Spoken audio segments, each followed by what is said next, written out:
अल्हम्दुलिल्लाहि रब्बिल आलमीन अस्सलातु वस्सलामु अला अशरफिल अंबियाइ वल मुरसलीन अम्मा बाद अऊज़ु बिल्लाहि मिनश शैतानिर रजीम बिस्मिल्लाहिर रहमानिर रहीम क़द अफ़लह मन तज़क्का व क़ाल तआला फ़ी मक़ामिन आख़र क़द अफ़लह मन ज़क्काहा व क़द ख़ाब मन दस्साहा।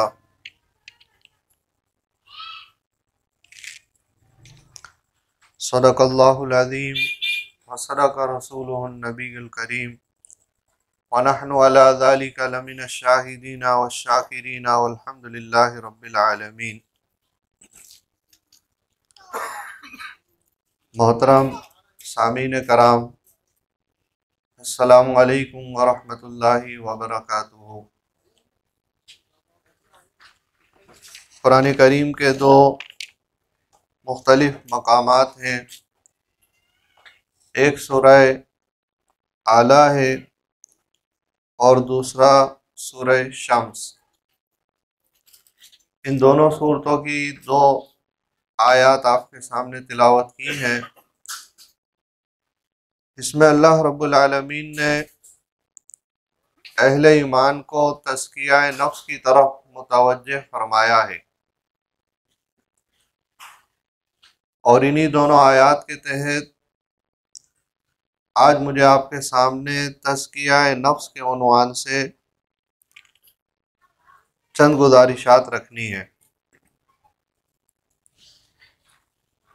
ये तज़किया नफ्स कुरान करीम की एक बहुत ही अहम और बहुत ही ज़्यादा इस्तेमाल होने वाली इस्तिलाह है। बार बार कुरान करीम में अल्लाह रब्बुल आलमीन ने इसका ज़िक्र फरमाया है, अहले ईमान को इसकी तरफ मुतवज्जे किया गया है। जैसे कि यह आयत आपके सामने है, इसमें अल्लाह रब्बुल आलमीन ने कामयाबी की ये शर्त बयान फरमाई है, क़द अफ़लह मन तज़क्का, बस तहकीक वो कामयाब हो गया जिसने अपने नफ्स का तज़किया किया, अपना तज़किया किया। सूरह शम्स की दो आयात हैं, उसमें भी अल्लाह रब्बुल आलमीन ने इसी बात का तज़किरा फरमाया है, क़द अफ़लह मन ज़क्काहा, बस तहकीक वो कामयाब हो गया जिसने अपना तज़किया किया। और फरमाया वक़द ख़ाब मन दस्साहा, और वो तबाह बर्बाद हो गया जिसने अपने नफ्स की ख्वाहिशात को उभारा, यानी अपने नफ्स का तज़किया नहीं किया। तो हमें समझने की ज़रूरत है कि आखिरकार ये तज़किया नफ्स है क्या चीज़, इसका मतलब क्या है, तज़किया से मुराद क्या है, तज़किया किसे कहते हैं। ये दो अल्फाज का मजमुआ है, एक है तज़किया और दूसरा है नफ्स। तज़किये के माने होते हैं पाक करने के, गंदगी और मेल कुचेल को दूर करने के, और नफ्स से मुराद इंसान का ये जिस्म और जान का मजमुआ है, हमारा जिस्म और हमारी रूह, इसको नफ्स कहते हैं। तो मतलब ये हुआ कि अपने जिस्म में से, अपनी रूह में से जो बातनी गंदगियां हैं, मेल कुचेल है, बुराइयां हैं, उन्हें दूर करने का नाम तज़किया है। ये इसकी आम सी तारीफ है, बहुत आसान समझ में आने वाली बात है। ये जो तज़किया है ये बातनी बीमारियों के लिए इस्तेमाल होता है, बातनी गिलाज़त की सफाई के लिए इस्तेमाल होता है। इसी तरह का एक और लफ्ज़ है कुरान करीम में जो ज़ाहिरी सफाई और सुथराई के लिए इस्तेमाल किया गया है। जैसे अल्लाह रब्बुल आलमीन ने नबी अकरम सल्लल्लाहु अलैहि वसल्लम को इस बात का हुक्म दिया कि वसियाबा का फताहिर, ए नबी सल्लल्लाहु अलैहि वसल्लम आप अपने कपड़ों को पाक रखें। यानी अरबी में एक और लफ्ज आता है जिसे कहते हैं हम तहारत। और बार बार बचपन में स्कूल में आपने एक हदीस सुनी होगी, हमें पढ़ाई जाती है, सुनाई जाती है कि अत्तुहुरु शतरुल ईमान, अत्तुहुरु शतरुल ईमान, सफाई निफ्स ईमान है। जबकि ये जो इस हदीस का तर्जुमा हम करते हैं सफाई, इससे इसका पूरा मतलब अदा नहीं होता। अरबी के अल्फाज का तर्जुमा नहीं किया जा सकता, क्योंकि सफाई अलग चीज़ है और तहारत अलग चीज़ है। सफाई अलग चीज़ है और तहारत अलग चीज़ है।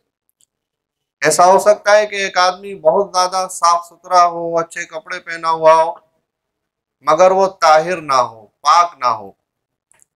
और ऐसा भी हो सकता है कि एक आदमी के कपड़े मेले कुचेले हो, बज़ाहिर गंदे नजर आते हो, मगर वो आदमी पाक हो। तो तहारत का मतलब क्या है? तहारत का मतलब ये है कि इस्लाम ने पाकी और नापाकी के जो पैमाने मुकर्रर किए हैं कि अगर आपको गुस्ल की हाजत पेश आ जाती है तो आप गुस्ल करते हैं, आपको वजू की ज़रूरत पड़ती है तो आप वजू करते हैं। उन पैमानों के मुताबिक अपने आप को पाक करना, यह है तहारत, इसे कहते हैं तहारत। ऐसा हो सकता है कि एक आदमी आपको साफ सुथरा नजर आ रहा हो, हम कहते हैं ना कि ये आदमी नापाक है। क्यों नापाक है? कि गुस्ल की हाजत इसे पेश आई थी मगर इसने गुस्ल नहीं किया, इसलिए नापाक है। वजू की ज़रूरत है नमाज के लिए, तो हम कहते हैं वजू के बगैर नमाज नहीं पढ़ सकते, क्योंकि पाक नहीं है, वजू नहीं किया है। तो दरअसल तहारत उस चीज़ को कहते हैं जिस चीज़ को इस्लाम ने तहारत करार दिया है। तो ये तो एक ज़िमनी बात मैंने आपके सामने रखी। असल बात हम कर रहे थे तस्किया, यानी नफ्स की पाकी, बातिन की पाकी। और नफ्स भी कुरान करीम में बहुत सारे मानों में इस्तेमाल हुआ है। ये जो नफ्स है, एक तो जो इंसान का ये वजूद है, इस वजूद के पूरे जिस्म के लिए अल्लाह रब्बुल आलमीन ने नफ्स के अल्फाज इस्तेमाल किए हैं। मशहूर आयतें हम सुनते रहते हैं कुरान करीम की। अल्लाह रब्बुल आलमीन इरशाद फरमाते हैं कुल्लु नफ्सिन ज़ाइक़तुल मौत। कुल्लु नफ्सिन, यहाँ नफ्स के अल्फाज इस्तेमाल हुए हैं, कुल्लु नफ्सिन ज़ाइक़तुल मौत, कि तुम में से हर शख्स को, यानी हर जिस्म को, रूह नहीं मरती है, जिस्म मरता है इंसान का, रूह बाकी रहती है। तो फरमाया कि हर जिस्म को, हर जी रूह को, जिसमें अल्लाह ने रूह डाली है जिस जिस्म में, उसे मौत का जायका चखना है। तो यहाँ ये जो हमारा 6 फुट का, 5 फुट का, 5.5 फुट का जिस्म है, यहाँ अल्लाह रब्बुल आलमीन ने जिस्म को नफ्स करार दिया है। नफ्स की पाकी करनी है ना, नफ्स का तज़किया करना है, तो हमें पता होना चाहिए कि नफ्स कुरान करीम में किन किन मानों में इस्तेमाल हुआ है। ये जो हमारी रूह है, इसे भी अल्लाह के रसूल सल्लल्लाहु अलैहि वसल्लम ने हमारा नफ्स करार दिया है। आप सल्लल्लाहु अलैहि वसल्लम की बेशुमार अहादीस मुबारका हैं। आप सल्लल्लाहु अलैहि वसल्लम ने उनके आगाज में फरमाया कि वल्लज़ी नफ्सी बियदिही, वल्लज़ी नफ्सी बियदिही, कि कसम है उस जात की जिसके कब्जा कुदरत में मेरी जान है। तो यहाँ जान से मुराद इंसान की रूह है। आप सल्लल्लाहु अलैहि वसल्लम ने रूह को नफ्स करार दिया है। और आगे क्या फरमाया, पूरी हदीस भी सुन लें। फरमाया कि वल्लज़ी नफ्सी बियदिही, कसम है उस जात की जिसके कब्जा कुदरत में मेरी जान है, तुम लोग जन्नत में हरगिज दाखिल नहीं हो सकते यहाँ तक कि तुम अल्लाह पर ईमान ना ले आओ। जन्नत में दाखिला चाहिए ना, जन्नत में जाना चाहते हैं तमाम लोग। आप सल्लल्लाहु अलैहि वसल्लम ने फरमाया कि तुम जन्नत में उस वक्त तक दाखिल नहीं हो सकते जब तक अल्लाह पर ईमान ना ले आओ। और फरमाया कि तुम उस वक्त तक कामिल मोमिन नहीं हो सकते जब तक तुम एक दूसरे के साथ मोहब्बत ना करो। तुम उस वक्त तक कामिल मोमिन नहीं हो सकते जब तक एक दूसरे के साथ मोहब्बत ना करो।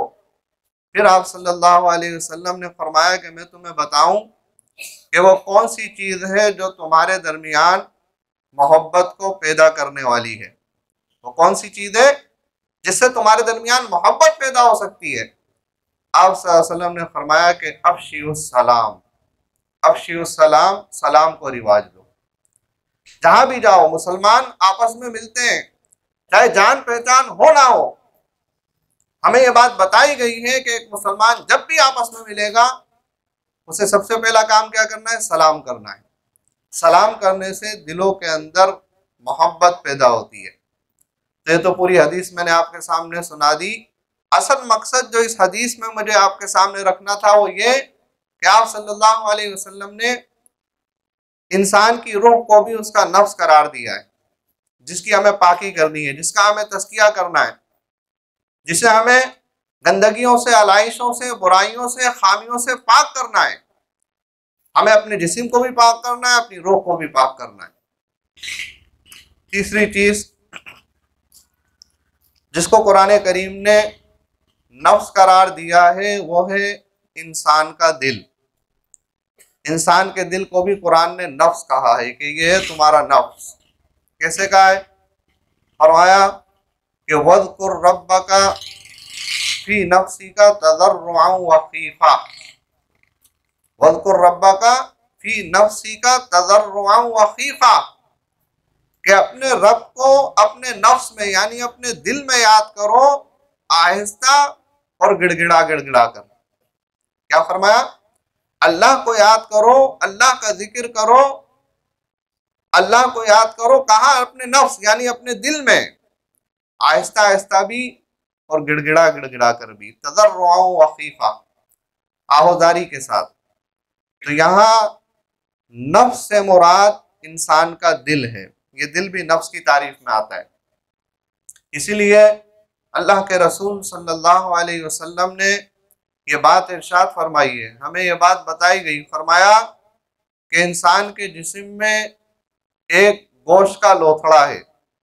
इंसान के जिस्म में क्या है? गोश्त का लोथड़ा है। फरमाया कि अगर वो ठीक हो जाए तो इंसान का पूरा जिस्म ठीक हो जाता है, और अगर वो गोश्त का लोथड़ा खराब हो जाए तो आप सल्लल्लाहु अलैहि वसल्लम ने फरमाया पूरा जिस्म खराब हो जाता है। और फिर आखिर में फरमाया कि वो गोश्त का लोथड़ा कौन सा है? वही अल-कल्ब, वो इंसान का दिल है। दिल ठीक होना चाहिए, दिल की भी इस्लाह होनी चाहिए, दिल का भी तज़किया होना चाहिए, दिल को भी पाक करना चाहिए कितने गंदे ख्यालात से, बुरे ख्यालात से, आलाइशों से। तो ये तीन चार चीज़ें मैंने आपके सामने रखी हैं जिन्हें कुरान करीम ने नफ्स करार दिया है। अब इसकी दिल की ख्वाहिशात भी बहुत सारी होती हैं, बहुत सारी ख्वाहिशात अच्छी होती हैं, बहुत सारी ख्वाहिशात बुरी होती हैं। दिल के अंदर, दिल ख्वाहिशात की जगह है ना, ख्यालात की जगह है। तो फरमाया वमा उबर्रिउ नफ्सी इन्नन नफ्स लअम्मारतुम बिस्सू, ये जो नफ्स अम्मारा है, ये जो बुरी ख्वाहिशात इंसान के दिल में पैदा करता है, इसे कुरान करीम ने क्या कहा? नफ्स अम्मारा। नफ्स अम्मारा बुरी ख्वाहिशात पैदा करने वाला दिल। और इसे के मद्दे मुकाबिल एक और नफ्स भी है, वो क्या है? नफ्स लव्वामा है।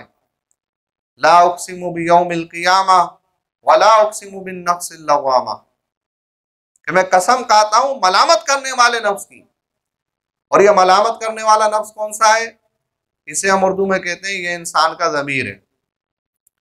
बार बार जब भी कोई गलत काम होता है, ज़मीर इंसान का उसे झंझोड़ता है, उसे ख्याल दिलाता है, उसे मुतवज्जे करता है कि देखो ये अल्लाह की नाफरमानी हो रही है, ये रसूलुल्लाह सल्लल्लाहु अलैहि वसल्लम की नाफरमानी हो रही है, ये दीन के खिलाफ अमल हो रहा है। तो ये जो नफ्स लव्वामा है, मलामत करने वाला नफ्स, इस कैफियत को इंसान के अंदर हमेशा मुस्तहज़र रहना चाहिए। अगर ये कैफियत ख़त्म हो गई, अगर ये कैफियत ख़त्म हो गई तो भलाई के रास्ते पे आगे चलना इंसान के लिए नामुमकिन हो जाता है। तो ये तज़किया और नफ्स, दो चीज़ें मैंने आपके सामने रखी इस वक्त। तज़किया क्या है? पाक करना है, अपने नफ्स को पाक करना है, अपने जिस्म को, अपनी रूह को, अपने दिल को, दिल में पैदा होने वाले ख्यालात को पाक करना है। और ये जो तज़किया नफ्स का अमल है, ऐसा नहीं कि सिर्फ इस्लाम ने इसकी तालीम दी है, बल्कि ये अमल दीगर जो मज़ाहिब दुनिया में हमें इस वक्त भी मौजूद नज़र आते हैं, तमाम मज़ाहिब में इस अमल की बड़ी ताकीद है कि अपने दिल का ख्याल रखो, अपने नफ्स का ख्याल रखो, उसे बुराइयों से पाक रखो। मगर उसके लिए जो तरीके अख्तियार किए जाते हैं उससे काम उल्टा हो जाता है। इस्लाम ने एक तरीका बताया ना, पूरा तरीका बताया है कि इस तरह से आपको तज़किया नफ्स करना है। आप दूसरे मज़ाहिब को देखें, वहाँ क्या है मामला कि हिंदू मज़हब को देख लें, दूसरे मज़हबों में कि नफ्स को दबाने के लिए मुख्तलिफ तरीके अख्तियार किए जाते हैं कि नफ्स की ख्वाहिश को मारना है। क्या करते हैं कि एक पैर पर खड़े होकर रियाजतें करने लगते हैं, कोई कुएं के अंदर उल्टा लटक के रियाजतें करने लगता है। इसी तरह से आप देखें कि ईसाई मज़हब के अंदर इसके मुख्तलिफ तरीके हमें नज़र आते हैं। वो लोग क्या करते हैं कि जनाब शादी ब्याह नहीं करनी। उनके जो राहिब होते हैं या राहिबा होती हैं, उन्होंने ये बात समझी, तज़किया नफ्स का ये मतलब समझा कि शादी ब्याह से, नफ्सानी ख्वाहिशात से दूर रहा जाए, इस बात का नाम तज़किया नफ्स है। तो क्या हुआ, जब इंसान के नफ्स की जो जायज़ ख्वाहिश है, जो इंसान की फितरी ख्वाहिश है, जिसे अल्लाह ने इंसान के अंदर वदियत किया है, जब उन ख्वाहिशात को तज़किये के नाम पे दबाया जाएगा तो तज़किया नहीं होगा बल्कि और उल्टा नुकसान हो जाएगा। क्या हुआ कि हम ये बात देखते हैं कि आज भी अखबारों की रिपोर्टें, रसाइल में ये बात शाया हो रही है आज भी कि फ्रांस के जो पादरी हैं, उनमें से अक्सर पादरियों का, अक्सर राहिबाओं का मामला ये है कि कई हजार बच्चों के साथ ये बात आती है कि वो चर्चों में जाते हैं और जिनसी जाति का शिकार हो जाते हैं। ये क्या मामला है कि जब अल्लाह की दी हुई हिदायत से मुंह मोड़ा, तज़किया नफ्स के नाम पर जायज फितरी ख्वाहिशात को दबाया और अल्लाह ने जो तरीका उसका मुकर्रर किया था पूरा करने का, उस तरीके के मुताबिक पूरा ना किया तो दूसरे तरीके के मुताबिक तो पूरा करना ही है। तो इस्लाम ने हमें क्या तर्ज अमल बताया है, क्या तरीका बताया है तज़किया नफ्स के लिए। यहाँ जायज ख्वाहिशात को मारना नहीं है, जो फितरी ख्वाहिशात हैं उन्हें दबाना नहीं है, बल्कि उन फितरी ख्वाहिशात को उस तरीके के मुताबिक पूरा करना है जिस तरीके के मुताबिक अल्लाह और उसके रसूल ने उन्हें पूरा करने का हुक्म दिया है। यही तज़किया नफ्स है। उन ख्वाहिशात को उस तरीके के मुताबिक पूरा करना है। और फिर ऐसी चीजें इखलाकियात के एतबार से जिससे इंसान बुराई की तरफ मुतवज्जे होता है या इखलाकियात के एतबार से उन्हें बेहतर नहीं समझा जाता, इस्लाम ने उन तमाम चीज़ों से मना फरमाया है। यह है तज़किया नफ्स। इंसान के बातिन में बहुत सारी खराबियाँ होती हैं। उलमाए कराम ने उसे 10 हिस्सों में तकसीम फरमाया है। वैसे तो आप ज़्यादा भी कर सकते हैं कि 11 भी कर सकते हैं, 12 भी कर सकते हैं, मगर मोटी मोटी बुराइयां जो इंसान के नफ्स में मौजूद होती हैं, इंसान के बातिन में मौजूद होती हैं, और उन बुराइयों के होते हुए इंसान का तज़किया नफ्स होना नामुमकिन है, तो फरमाया कि उन बुराइयों को अपने अंदर से निकाला जाए। वो बुराइयां जो इंसान के नफ्स में, इंसान के दिल में मौजूद हैं, उन बुराइयों से दूर रहा जाए। अब ये जो चीजें मैं आपके सामने बयान करने वाला हूँ, ये है असल चीजें जिन पे हमें अमल करना है। ये तो तज़किया नफ्स के हवाले से इब्तिदाई बात हो गई। इसकी कुछ तशरीहात, कुछ तावीलात मैंने आपके सामने बयान की। अब हमें काम क्या करना है, करने का काम क्या है, कौन सी ऐसी चीजें हैं जो हमारे नफ्स में मौजूद होंगी तो हम तज़किया के अमल से गुजर नहीं सकते, हमारा तज़किया नहीं हो सकता, हमारा नफ्स पाक नहीं हो सकता। तो उसमें से पहली चीज ये बयान फरमाई कि निफाक से बचना है। निफाक, इस पे लंबी गुफ्तगू नहीं होगी क्योंकि ये पूरा का पूरा मौजू है। मुनाफिक, निफाक, आधे पौने घंटे आप इसके ऊपर गुफ्तगू कर सकते हैं। आगे भी जो चीजें बताई जाएंगी सिर्फ मैं आपको तरतीबवार उन्वानात के तहत वो बातें बताऊंगा कि हमें इन चीजों से इज्तनाब करना है, उसकी तशरीहात में हम नहीं जाएंगे। अब जब निफाक की बात आती है, मुनाफिकत की बात आती है, तो हमारा तसव्वुर चला जाता है नबी अकरम सल्लल्लाहु अलैहि वसल्लम के दौर में कि मुनाफिक तो वहां हुआ करते थे, हमारे पास मुनाफिकों का क्या काम है। हम तो अल्हम्दुलिल्लाह जद्दी पुश्ती मुसलमान हैं, अल्लाह को भी मानते हैं, अल्लाह के रसूल को भी मानते हैं, हमारे अंदर तो निफाक नहीं हो सकता। आम तौर से हमारा ख्याल ये है, जबकि एक निफाक होता है अकीदे का निफाक और एक निफाक होता है अमल का निफाक। निफाक जानते हैं ना, मुनाफिक, आप मुनाफिकों के बारे में जानते होंगे बात कि मुनाफिक अपने मफाद का बंदा होता है। तो अकीदे का निफाक तो अल्हम्दुलिल्लाह हमारे दरमियान उस तरह से मौजूद नहीं है जैसे उस वक्त मौजूद था। हम तमाम लोग मुसलमान हैं, अल्लाह को भी मानते हैं, अल्लाह के रसूल को भी मानते हैं, दिल से मानते हैं, दिल से तस्लीम करते हैं, किसी मफाद के तहत नहीं मानते। मगर अमली निफाक की जो अलामात बताई गई हैं वो अलामात आज हमारे मुस्लिम माशरे में भी मौजूद हैं, मुसलमानों के अंदर भी मौजूद हैं। निफाक की अलामात है, क्या अलामत है? अल्लाह रब्बुल आलमीन इरशाद फरमाते हैं, इन्नल मुनाफिकीना युखादिऊन अल्लाह व हुवा खादिउहुम, कि ये मुनाफिक जो है ये अल्लाह को धोखा देते हैं। फरमाया अल्लाह को धोखा नहीं दे रहे बल्कि अपने आप को धोखा दे रहे हैं। और अलामत क्या है? फरमाया वइज़ा कामू इलस्सलाती कामू कुसाला युराउन अन्नास वला यज़कुरून अल्लाह इल्ला कलीला। पहली अलामत ये बताई कि जब नमाज के लिए आते हैं तो कसमसाते हुए आते हैं। कामो इलस्सलाती कामो कुसाला, नमाज के लिए आते हैं तो कसमसाते हुए आते हैं। युराउन अन्नास, लोगों को दिखाने के लिए आते हैं। और क्या करते हैं? वला यज़कुरून अल्लाह इल्ला कलीला, अल्लाह को याद करते हैं मगर कम ही याद करते हैं। उस तरह से नमाज नहीं पढ़ते जैसा कि नमाज पढ़नी चाहिए। अभी आप देखेंगे मुनाफिकों का तस्करा हो रहा है। मुनाफिकों का तस्करा, उनके बारे में क्या बात कही जा रही है कि जब नमाज पढ़ने आते हैं तो कसमसाते हुए आते हैं, रियाकारी करते हुए आते हैं, लोगों को दिखाने के लिए आते हैं, अल्लाह को भी याद नहीं करते, ऐसे ही खड़े रहते हैं बस। तो ये तो मुनाफिकों का मामला था, जो नमाज पढ़े ही नहीं वो कहाँ जाएंगे भाई? ये तो उनकी बात हो रही है जो मुनाफिक है, मुनाफिक होने के बावजूद भी नमाज पढ़ने के लिए आ रहे हैं। उनके बारे में अल्लाह फरमाते हैं, और इनके लिए वहीद क्या इरशाद फरमाई, इन्नल मुनाफिकीना फिद दरकिल अस्फली मिनन नार, ये मुनाफिक जो है ये जहन्नम में सबसे ज्यादा निचले तबके में होंगे। तो हम सोचे ना हम किस मकाम पे खड़े हैं। जो नमाजी ना पढ़े उनका क्या मामला होगा? आप सल्लल्लाहु अलैहि वसल्लम ने फरमाया, मुनाफिक की अलामात बयान फरमाई है। क्या बयान फरमाई?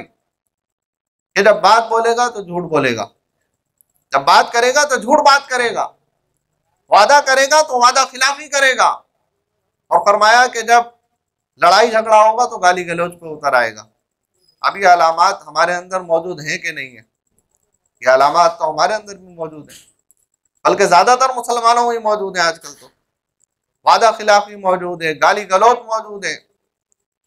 झूठ बोलने को हम अपने कारोबार का हिस्सा समझते हैं कि अगर झूठ नहीं बोला तो कारोबार चलेगा ही नहीं। तो ये अमली निफाक आज हमारे अंदर मौजूद है, हमारे दरमियान मौजूद है। तो इससे बचना है। पहली चीज, तस्किया नफ्स के लिए जरूरी काम, निफाक से बचना है। दूसरी चीज क्या बयान फरमाई? फरमाया हसद से बचो। हसद, हसद ये आज हमारे माशरे की एक बहुत बड़ी बीमारी है। किसी को खाता पीता देख लिया, किसी ने अच्छा घर बना लिया, अच्छी गाड़ी ले ली, अच्छी दुकान बना ली, अच्छी नौकरी मिल गई, तो हम खुश होने के बजाय कहते हैं अच्छा घर बनाया, हराम की कमाई होगी उसी से बनाया। ये क्या? ये हसद है। एक आदमी को अगर अल्लाह ने तरक्की दी है, एक आदमी को अगर अल्लाह ने माल दौलत दिया है, एक आदमी को अगर अल्लाह ने नवाजा है, तो खुश होने के बजाय हम इस बात की अल्लाह से तमन्ना करने के बजाय कि अल्लाह जैसा आपने इसे नवाजा है वैसे ही हमें भी नवाज दें, हम क्या करते हैं? हसद करने लग जाते हैं। कैसे ये चीज जो है ये छिन जाए। अल्लाह रब्बुल आलमीन ने हमें ये बात सिखाई है, वमिन शर्रि हासिदिन इज़ा हसद, कि हासिदीन के हसद से, उनके शर से अल्लाह ने पनाह मांगने का हुक्म दिया है। और ये इतना बुरा अमल है कि आप सल्लल्लाहु अलैहि वसल्लम ने फरमाया कि जिस तरह से आग लकड़ी को खा जाती है, आग जलाए ना आप लकड़ी पर, आग लकड़ी को खा जाती है, तो फरमाया कि हसद इंसान की नेकियों को उसी तरह से जलाकर खाक कर देती है। आदमी ने जितनी भी नेकियां की हैं, जितने भी नेक अमाल किए हैं, नमाजें पढ़ी हैं, तिलावत की है, दीगर काम किए हैं, अगर लोगों से हसद करता है, खानदान में बहुत ज्यादा हुआ करती है हमारे दरमियान कि खवातीन एक दूसरे से हसद करती हैं कि जी फला की बच्ची का रिश्ता फला के यहाँ क्यों हो गया, हमारी बच्ची का रिश्ता होना चाहिए था, फला को जो है वो इसके शौहर को अच्छी नौकरी क्यों मिल गई, हमें मिलनी चाहिए थी, इसने अच्छा घर क्यों बना लिया, अच्छी गाड़ी क्यों ले ली। हसद के मामला होते हैं। हसद नहीं करनी, हसद से बचना। ये क्या है? ये दिल की बीमारी है, ये इंसान के नफ्स की बीमारी है। आप सल्लल्लाहु अलैहि वसल्लम फरमाते हैं नेकियों को खा जाने वाली चीज है। तीसरी चीज बयान फरमाई, बुखुल से बचना है। बुखुल क्या है? कंजूसी। आज जो है बहुत सारे लोग हमारे माशरे में ऐसे हैं कि जिनकी जेबों का एक ही मुंह होता है, बस आने के मामला आते जाए नहीं। और इसके मुकाबले में इस्लाम ने किस बात की तालीम दी है? इस्लाम ने इस बात की तालीम दी कि अल्लाह ने जो माल भी दिया है उस माल को अल्लाह की राह में खर्च किया जाए। इंसान की जितनी भी इस्तिताअत है, अगर अल्लाह ने ज्यादा माल दिया है तो ज्यादा खर्च किया जाए, अगर अल्लाह ने कम माल दिया है तो कम खर्च किया जाए। खर्च करने वाला होना चाहिए एक मुसलमान को अल्लाह की राह में। कंजूस नहीं होना चाहिए, बखील नहीं होना चाहिए। आप सल्लल्लाहु अलैहि वसल्लम ने बुखुल की मजम्मत करते हुए क्या बात इरशाद फरमाई? बुखुल से बचना है। फरमाया कि जो बखील आदमी होता है, बखील आदमी लोगों से दूर होता है, क्योंकि लोग उसके करीब आते हैं तो उनसे दूर भाग जाता है। कहता है कि हो सकता है मुझसे माल मांगने के लिए आए हो। तो फरमाया कि बखील लोगों से दूर होता है, और लोगों से दूर होने की बुनियाद पर अपने रब से भी दूर होता है।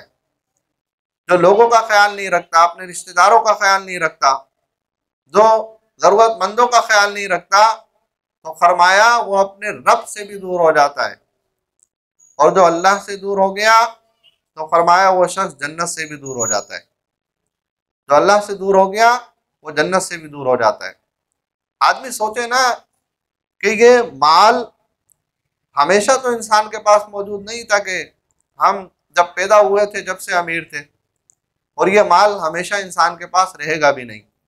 इंसान चाहे दुनिया में जितना ही माल क्यों ना कमा ले, जितनी जायदादें क्यों ना बना ले, जितनी ऐशो इशरत उसके पास क्यों ना हो, जितने ही खूबसूरत घर क्यों ना बना ले, जितने ही अच्छे कारोबार क्यों ना हो, दिन और रात का मुशाहिदा हमारे सामने मौजूद है कि एक वक्त आता है कि हर शख्स दुनिया में कमाई हुई ये तमाम की तमाम दौलत इसी दुनिया में छोड़ के चला जाता है। कोई भी अपने साथ लेके नहीं जाता। दुनिया में बड़ी मेहनत कर ली, बड़ी कोशिश कर ली।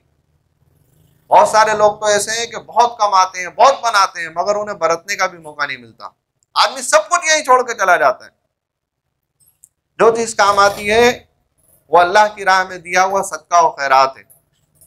आप सल्लल्लाहु अलैहि वसल्लम ने फरमाया कि एक आदमी कहता है मेरा माल, मेरा माल, मेरा माल। आप फरमाते हैं उसका माल वो है जो उसने खा पी लिया, खा पी कर भूसा बना दिया और पहनकर बोसीदा कर दिया। और फिर फरमाया कि उसका माल वो है इसके सिवा, दो चीजों के सिवा, जो उसने अल्लाह की राह में सदका और खैरात कर दिया, ये उसका माल है, ये उसके काम आएगा। बकिया तो वरसा के अंदर तकसीम हो जाता है। अच्छा, इन्फाक का मौजू नहीं है, मगर ये बड़ा अहम मौजू है। कुछ चीज़ों को कम करके, कुछ चीज़ों को ज़्यादा करके, ये तीसरी बात मैं आपके सामने बयान कर रहा हूँ। थोड़ा सा इसके ऊपर होनी चाहिए बात। जिन लोगों को अल्लाह ने माल दिया है, बाद लोग ऐसे होते हैं उनके दिल में ख्याल आ जाता है कि जी ये जो मैं लोगों पर सदका और खैरात कर रहा हूँ, यानी लोगों की ज़रूरतें मेरे ज़रिए से पूरी हो रही हैं, तो बाद वक्त शैतान उनके दिल में यह ख्याल डाल देता है कि तकब्बुर के जज्बात उनके दिल में पैदा हो जाते हैं। यानी खिदमत कर रहे हैं, लोगों की माल खर्च कर रहे हैं, ज़रूरतमंदों के काम आ रहे हैं, तो तकब्बुर के जज्बात बाज़ औक़ात दिल में पैदा हो जाते हैं कि मैं ये काम कर रहा हूँ, तो यहीं से इंसान का जवाल शुरू हो जाता है। हम ये काम नहीं कर रहे बल्कि अल्लाह हमसे ये काम ले रहा है। हमें ये सोचना चाहिए कि हम ये काम नहीं कर रहे, हमारी औकात ही क्या है कि हम ये काम करें। अल्लाह है जो हमसे ये काम ले रहा है, अल्लाह हमसे ये काम ले रहा है। अगर हम ये काम नहीं करेंगे तो अल्लाह ताला किसी और के जरिए से ये काम ले लेगा। हम अल्लाह की राह में माल खर्च करते हैं ना, लोगों के काम आते हैं, तो हमें अल्लाह का एहसानमंद होना चाहिए, हमें अल्लाह का शुक्रगुजार होना चाहिए कि अल्लाह हमसे ये काम ले रहा है। एक वाकया आता है, एक साहब अपने घर में जब आते, ड्यूटी से वापस आते, तो बच्चों के लिए कुछ खाने पीने की चीजें लेकर आ जाते, और घर पे आके उनका मामूल था कि जो बड़ा बच्चा है उसके हाथ में थैली पकड़ा देते और कहते हैं कि देखो घर के जितने भी छोटे बच्चे हैं उनके दरमियान ये चीजें बराबर से तकसीम कर दो। तो उनके दोस्त ने उनसे पूछा आपका ये तर्ज अमल है? उन्होंने बताया हाँ मैं यही काम करता हूँ कि जब भी कोई चीज लाता हूँ बड़े बच्चे को दे देता हूँ और उससे कहता हूँ कि तमाम बहन भाइयों के दरमियान इसको बराबर तकसीम कर दो। उनके दोस्त ने पूछा कि अच्छा ये बताइए कि अगर आपका बड़ा बच्चा ये काम करना छोड़ दे, यानी ये काम करना छोड़ दे कि छोटे बहन भाइयों के दरमियान बराबर से तकसीम ना करे, डंडी मारना शुरू कर दे, या अपने आप को कोई बड़ी चीज समझना शुरू कर दे कि वो छोटे बहन भाइयों की खिदमत कर रहा है, तो आप क्या करेंगे? तो उन साहब ने कहा कि मैं बड़े बच्चे से जिम्मेदारी लेके दूसरे बच्चे को दे दूंगा, जो इसका अहल ज्यादा होगा मैं उसको ये जिम्मेदारी दे दूंगा। तो उन साहब ने कहा कि अल्लाह का मामला भी बिल्कुल इसी तरह का है। ये जो हम लोगों के काम आते हैं, लोगों की खिदमत करते हैं, अल्लाह की राह में माल खर्च करते हैं, दरअसल अल्लाह को तो ये काम करना ही है। हमारी खुशनसीबी ये है कि अल्लाह हमारे जरिए से ये काम ले ले, और अगर हम ये काम नहीं करेंगे तो अल्लाह रब्बुल आलमीन किसी और के जरिए से ये काम ले लेगा। हम ये काम नहीं करेंगे तो अल्लाह को तो करना है ये काम, अल्लाह को करवाना है ये काम, अल्लाह रब्बुल आलमीन किसी और के जरिए से ये काम ले लेगा। तो तीसरी चीज बुखल से बचना है, इन्फाक फी सबीलिल्लाह का जज्बा अपने अंदर पैदा करना है। चौथी चीज फरमाया दिल की खराबी ये है, नफ्स की खराबी ये है कि इंसान गुस्सा करता है, गुस्से से बचना है। गुस्सा एक फितरी चीज है, कोई बुरी बात हो जाती है तो गुस्सा आता है इंसान को, और ऐसी बात हो जो गुस्से वाली बात हो तो गुस्सा आना भी चाहिए। ये अल्लाह ने रखा है ना, इंसान के अंदर गुस्सा भी रखा है, अल्लाह ने रखी है ये कैफियत। अगर दीन के खिलाफ कोई बात होगी, अगर शरीयत के खिलाफ कोई बात होगी, अगर रसूलुल्लाह के खिलाफ कोई बात होगी, अगर अल्लाह की किताब के खिलाफ कोई बात होगी, तो उसको गुस्सा आना जरूरी है कि गुस्सा आना चाहिए। मगर अल्लाह रब्बुल आलमीन ने इनफरादी मामलात में अहले ईमान को इस बात का हुक्म दिया है कि वल काज़िमीन अल गैज़ वल आफ़ीन अनिन नास, वल काज़िमीन अल गैज़ वल आफ़ीन अनिन नास, के गुस्से को पी जाते हैं और लोगों के साथ माफ़ी का रवैया इख्तियार करते हैं। जब हमारी ज़िंदगी के इनफरादी मामलात हों, लोग हमारी नाफरमानी करें, लोग हमारे साथ जुल्म ज़्यादती करें, लोग हमारी बात ना माने, तो उस वक्त इंसान के दिल में ये कैफियत पैदा होती है, वो गुस्सा आ जाता है उसे, तो उसको गुस्सा नहीं करना। जिंदगी के बहुत सारे मामलात होते हैं, अपने घर में हैं, बीवी बच्चों के दरमियान है, कारोबार के मामलात हैं, मातहत लोगों के मामलात हैं, तो वहां अगर कोई गलती कर जाए तो हम चाहते हैं ना कि हमारी गलती को माफ किया जाए। इंसान की फितरी कैफियत होती है, इंसान अपने साथ ये बात नहीं चाहता कि मैंने गलती करी है तो मुझ पर गुस्सा हुआ जाए, बल्कि हम कहते हैं कि हमें माफ कर दिया जाए। तो जब हम अपने लिए ये बात चाहते हैं कि हमें माफ कर दिया जाए, तो हमें लोगों के साथ भी माफी का तर्ज अमल इख्तियार करना है। आप सल्लल्लाहु अलैहि वसल्लम ने ये बात इरशाद फरमाई है कि पहलवान, ताकतवर वो नहीं है कि जो कुश्ती के मैदान में किसी ताकतवर पहलवान को पछाड़ देता है। फरमाया ताकतवर वो नहीं है, बल्कि फरमाया ताकतवर वो है कि जब गुस्सा आ जाए तो अपने गुस्से के ऊपर काबू कर लेता है। ताकतवर कौन है? कि जब गुस्सा आ जाता है तो गुस्से को काबू कर लेता है, और इस गुस्से को सबसे ज्यादा अपने घर में काबू करने की जरूरत होती है। जहां इंसान का दायरा इख्तियार ही नहीं होता, वहां तो गुस्से को काबू करना ही पड़ता है। आप किसी कंपनी में मुलाजिम है, आपके बॉस ने, आपके सेठ ने आपको कोई बुरी बात कह दी, तो वहां तो आप गुस्से का इजहार नहीं करेंगे, वहां तो लाजमी बात है गुस्से को पीना पड़ेगा। गुस्से का इजहार होता है जहां आदमी गुस्से का इजहार करने की कैफियत में होता है, उसके पास ताकत मौजूद होती है कि वहां गुस्से का इजहार कर सके। और ये ताकत इंसान को सबसे ज्यादा अपने घर में हासिल होती है, अपनी बीवी के साथ, अपने बच्चों के साथ, अपने छोटे भाई बहनों के साथ, दीगर जो उसके मातहत लोग होते हैं, नीचे वाले लोग होते हैं, उनके साथ इंसान गुस्सा कर सकता है। तो वहां फरमाया कि अगर वो लोग कोई गलती करें, तुम्हारी कोई नाफरमानी करें, कोई ऐसी बात हो जिससे तुम्हें तकलीफ पहुंचे, तो वहां अपने गुस्से को पी जाना है। ये बड़ी बुर्दबारी की कैफियत है। गुस्सा फरमाया ये शैतानी अमल है, शैतानी अमल है। शैतान आग से पैदा किया गया है। तो फरमाया कि जब गुस्सा आ जाए तो फिर क्या काम करना है, फिर पानी पी लेना है। गुस्से की कैफियत को दूर करने के लिए जो अमल बताया वो ये कि आप पानी पी लें। आप खड़े हैं तो बैठ जाएं, अपनी कैफियत को तब्दील कर लें। तो ये चौथी चीज है नफ्स की खराबी के गुस्सा। फालतू गुस्सा ना किया जाए, जो गुस्सा आने की बात हो उस पर तो गुस्सा आना चाहिए, मगर अपने जाती मामलात में लोगों के साथ अफू व दरगुजर और माफी की रविश इख्तियार करनी है। फिर उसके बाद 3 चीजें एक साथ हैं जो अल्लाह रब्बुल आलमीन ने बयान फरमाई हैं। या अय्युहल्लज़ीना आमनू इज्तनिबू कसीरम मिनज़्ज़न्न इन्न बअज़-ज़न्नि इस्मुन वला तजस्ससू वला यग़्तब बअज़ुकुम बअज़ा। अब तफसीलात का बिल्कुल भी मौका नहीं है। फरमाया बदगुमानी करने से इज्तनाब करो। ये लोगों जो ईमान लाए हो, ज्यादा गुमान ना किया करो। ये नफ्स की खराबी है। क्या है? ज्यादा गुमान ना करो। आदमी गुमानी करता रहता है दूसरे लोगों के बारे में कि देखो फला आदमी है, ये मेरे बारे में ये सोचता होगा, ये आदमी है, ये तो हमेशा मेरा बुरा ही चाहता है। और बात यहां तक आ जाती है कि लोग गुमान ही गुमान में इतने आगे निकल जाते हैं कि सामने वाले शख्स के बारे में ये बात सोचने लगते हैं कि ये तो मेरा जानी दुश्मन है। गुमान ही गुमान में इतने आगे निकल जाते हैं, बदगुमानी। इसीलिए अल्लाह फरमाया इन्ना बअज़-ज़न्नि इस्मुन, बाज गुमान तो गुनाह भी होते हैं। बदगुमानी से अपने दिल को पाक करना है। वला तजस्ससू, और जासूसी नहीं करनी। खवातीन में आमतौर से जासूसी क्या है? टो लेना जिसे हम कहते हैं, दूसरों के मामलात में खामा खाई इन्वॉल्व होना जिसे हम कहते हैं। मेरी दुकान के बराबर में इसकी दुकान है, देखूं आज इसकी दुकान में कितने की जो है वो सेल हुई है, ये अपनी दुकान में क्या कर रहा है, मेरे बराबर में इसका घर है। खवातीन में ये मामला होता है कि इसके घर के अंदर क्या मामला हो रहे हैं। तो जासूसी नहीं करनी। वला तजस्ससू, ये दिल की बीमारी है। उसके बाद फरमाया गीबत से इज्तनाब करना है।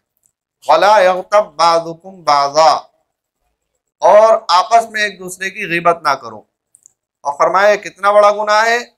अयुहिब्बु अहदुकुम अन याकुला लहमा अखीहि मैतन फकरिहतुमूह, क्या तुम में से कोई ये बात पसंद करता है कि अपने मुर्दा भाई का गोश्त खा ले?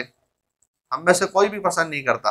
गीबत क्या है कि एक आदमी मौजूद नहीं है, उसके पीछे उसका कोई ऐब बयान करना, उसका कोई ऐब बयान करना। आमतौर से हम ये बात कहते हैं, भाई ये बात जो मैं कह रहा हूं ये तो उसके अंदर मौजूद है, ये बात जो मैं कह रहा हूं ये तो उस आदमी में मौजूद है।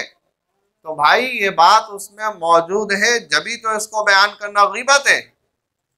ये बात उसमें मौजूद है जभी तो इसको बयान करना गीबत है। अगर ये बात उसमें मौजूद ना हो तो फिर ये बहतान हो जाएगा, जो गीबत से भी बड़ा गुनाह है। ये बहतान हो जाएगा जो गीबत से भी ज्यादा बड़ा गुनाह है। गीबत से बचना है। 7 चीजें हो गई। फिर क्या है? तकब्बुर से इज्तनाब करना है। अपने आप को बड़ी चीज नहीं समझना। बड़ी जात अल्लाह की है। बार बार हम नमाज पढ़ते हैं, क्या कहते हैं? अल्लाहु अकबर, अल्लाहु अकबर। इतनी मर्तबा आखिर क्यों हमें ये बात बताई गई है? फिर हम हाथ उठा रहे हैं जब कहते हैं अल्लाहु अकबर, रुकू में जा रहे हैं जब कहते हैं अल्लाहु अकबर, सजदे में जा रहे हैं जब कहते हैं अल्लाहु अकबर, खड़े हो रहे हैं जब कहते हैं अल्लाहु अकबर। समझते ही नहीं है, बस कहे जा रहे हैं।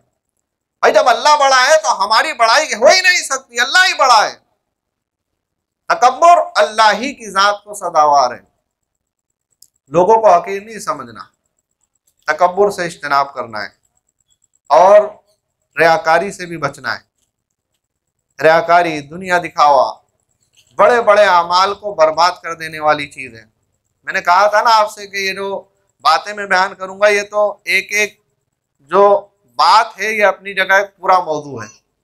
अब रियाकारी पे आप बात करें तो पूरा आधे पौने घंटे का दर्स हो जाएगा कि रियाकारी क्या चीज़ है।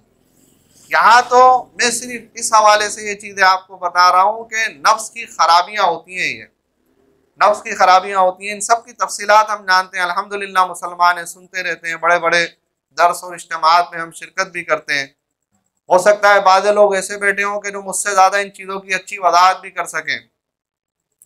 तो रियाकारी से इज्तिनाब करना है, दिखावा नहीं करना मामलात में।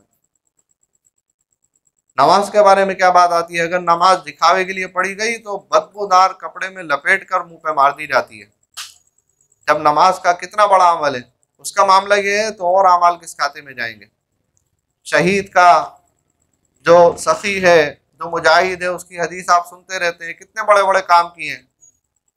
कल क़यामत के दिन मुंह के बल पकड़कर जहन्नम में फेंक दिए जाएंगे, कहेंगे ये काम अल्लाह की रजा के लिए नहीं बल्कि दुनिया दिखावे के लिए किए थे। रियाकारी से इज्तिनाब करना है। और आखिरी चीज़ जो सबसे ज़्यादा अहमियत की हामिल है वो है हुब्बे दुनिया, दुनिया की मोहब्बत।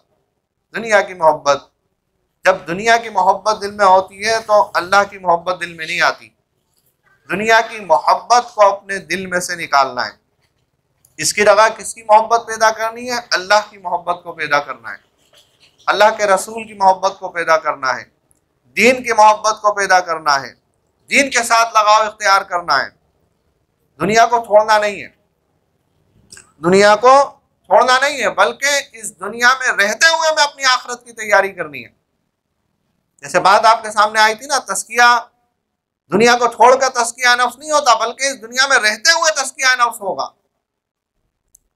इस दुनिया में रहते हुए हम अल्लाह को राजी करने की कोशिश करेंगे। इस दुनिया को बरतते हुए हम इस दुनिया के साथ वो तर्ज अमल इख्तियार करेंगे जो अल्लाह और उसके रसूल ने इख्तियार करने का हुक्म दिया है।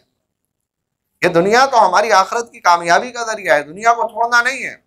एक मिसाल दी जाती है ना, कश्ती की मिसाल, कि कश्ती पानी के ऊपर ही चलती है, पानी के ऊपर चलकर तैर कर कश्ती अपनी मंजिल की तरफ जाती है।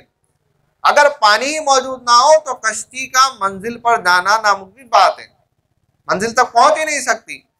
हाँ, बात यह है कि अगर वही पानी उस कश्ती में दाखिल हो जाए तो उस कश्ती की हलाकत का सबब बन जाता है, उस कश्ती की हलाकत का सबब बन जाता है। तो हमारी और दुनिया की मिसाल इसी तरह की है कि हमें दुनिया में रहना है, दुनिया में जीना है, लोगों के साथ मामलात करने हैं और इसी दुनिया को अपनी आखिरत की कामयाबी का जरिया बनाना है।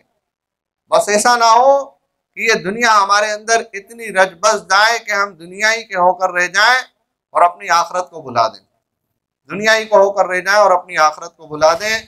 तो मेरे भाइयों, ये वो चीज़ें थी जो मुख्तसरन मैंने आपके सामने बयान की हैं तज़किया नफ्स के हवाले से। जो नफ्स की बीमारियां हैं, नफ्स की गलाजतें हैं। अब इसका एक इनफरादी पहलू होता है और एक इज्तिमाई पहलू होता है। इंशाअल्लाह कभी वक्त मिला तो इज्तिमाई पहलू के ऊपर भी बात की जाएगी कि ये काम ऐसा नहीं कि किसी खानकाह में बैठ कर करना है या बंद कमरे में बैठ कर करना है या कहीं दुनिया से अलग होकर करना है। ये तमाम काम हमें इस दुनिया में रहते हुए ही करने हैं, लोगों के साथ रहते हुए करने हैं और सिर्फ खुद ही ने अख्तियार नहीं करना बल्कि लोगों को भी इसकी तरफ मुतवज्जे करना है।